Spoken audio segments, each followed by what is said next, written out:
Boss Alfrancis Chua mga bro, ililipat na kaya si CJ Perez at Barangay Ginebra target makuha si DJ Fener sa rookie draft. So isa na nga siguro sa pinakamagandang laban ang nangyari noong Game 3 ng SMB at TNT tropang 5G mga bro. Under 1 minute nag-celebrate na nga ang TNT matapos ang napakagandang dakdak ni Henry Galinato Jr. at hype na din sila.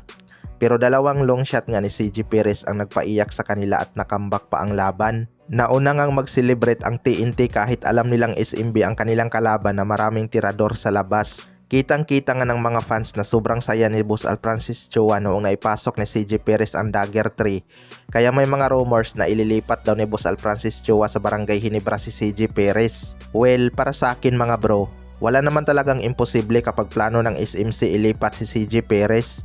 Pero mingay nga ito ng SMB at hindi rin talaga bagay si CJ Perez sa pasa-pasa na sistema ni Coach Tim Cone dahil effective lang ang kanyang laro kapag option talaga siya sa opensa gaya sa SMB. Isa nga siya sa kanilang scorer kaya nakuha din ni CJ Perez ang isang history noong kalaban nila ang Barangay Ginebra sa semifinals. Hindi rin siguro papayag ang SMB mga bro na mabawasan ng firepower ang kanilang backcourt.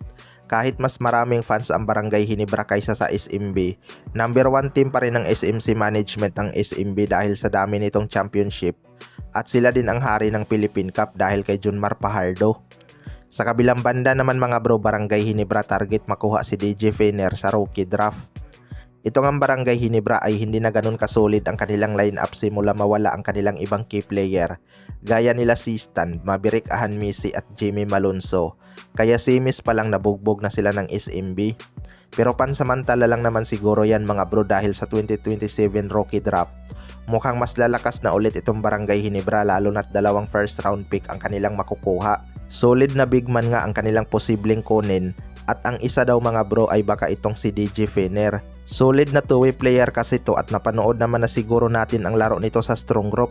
Solid na scorer talaga tong si DJ Fener at may decent na shooting beyond the arc. Kaya lang kung mabibigat ang magpapadrop sa 2027 gaya nila QMB, Kai Soto at Dwight Ramos, siguradong hindi ito aabot sa Barangay Ginebra.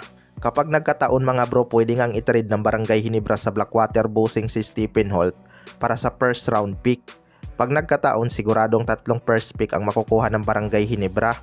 Mahirap na rin kasi mga bro kapag hindi nila pakawalan si Stephen Holt tapos kukuha sila ng isang DJ Fener. Hindi rin magagamit si Holt dahil nandyan na si Scottie Thompson at RJ Abarientos sa guard position. 'Di ba? Di naman siguro logi ang Blackwater dyan dahil first rounder din naman tong si Stephen Holt at nag-rookie of the year pa. Kaya lang marami na namang hitters ang maglalabasan yan. Kayo mga bro, ano masasabi nyo tungkol dito?